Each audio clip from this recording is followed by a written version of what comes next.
Donald Trump qui est aussi revenu sur sa décision de retirer 5000 soldats américains d'Allemagne. Le président américain prévient, ce n'est qu'un début. Pourquoi les États-Unis retirent-ils des troupes d'Allemagne ? Nous allons réduire bien davantage et nous allons réduire bien plus que 5000. Et nous sommes en ligne avec Cyril Brett. Bonsoir, vous êtes spécialiste des questions de défense et de sécurité. Comment expliquez-vous cette décision de Donald Trump ?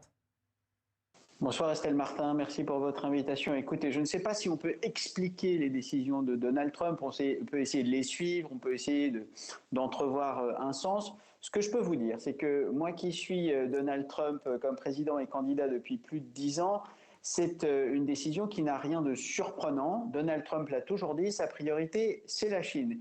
Et l'Europe n'est qu'une priorité secondaire ou même pas du tout une priorité. Donc protéger l'Europe, c'est l'affaire des Européens. C'est pour cette raison qu'il commence un retrait des forces américaines en Europe. Rappelons les contingents quand même, c'est 80 000 soldats américains. Alors il y a bien sûr des combattants, mais il y a aussi des logisticiens, des formateurs, des comptables.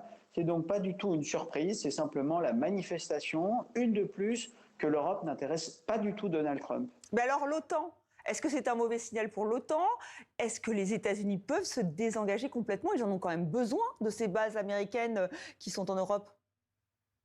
Alors oui et non, c'est-à-dire oui, c'est un très mauvais signal, un de plus, envoyé à l'OTAN par Donald Trump, qui a toujours laissé planer un doute sur sa solidarité sécuritaire, militaire, diplomatique avec l'Europe, le fameux article 5 du traité de l'Atlantique Nord. Et non, évidemment, vous avez bien raison, les États-Unis ne peuvent pas actuellement se désengager complètement, ils ne peuvent pas se désengager rapidement d'Europe. Alors ils ne le peuvent pas d'un point de vue militaire, vous l'avez rappelé, les bases américaines notamment en Allemagne et en Italie, sont essentielles pour la logistique des interventions américaines en Afrique et au Moyen-Orient, en Asie centrale. Ils ne le peuvent pas non plus d'un point de vue diplomatique. Ce sont des appuis, les Européens, qui sont extrêmement importants pour faire passer les coups de force de Donald Trump qui sont, rappelons-le, si c'est nécessaire, en contradiction avec le droit international.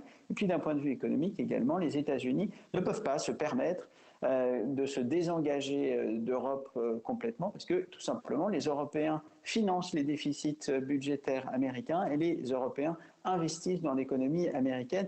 Les États-Unis, quoi qu'en dise Donald Trump, ont besoin de l'argent, des territoires, des infrastructures des Européens. Alors les Européens, justement, Emmanuel Macron, le président français, arrive ce soir à Erevan, la capitale arménienne, va accueillir un sommet de la communauté politique européenne.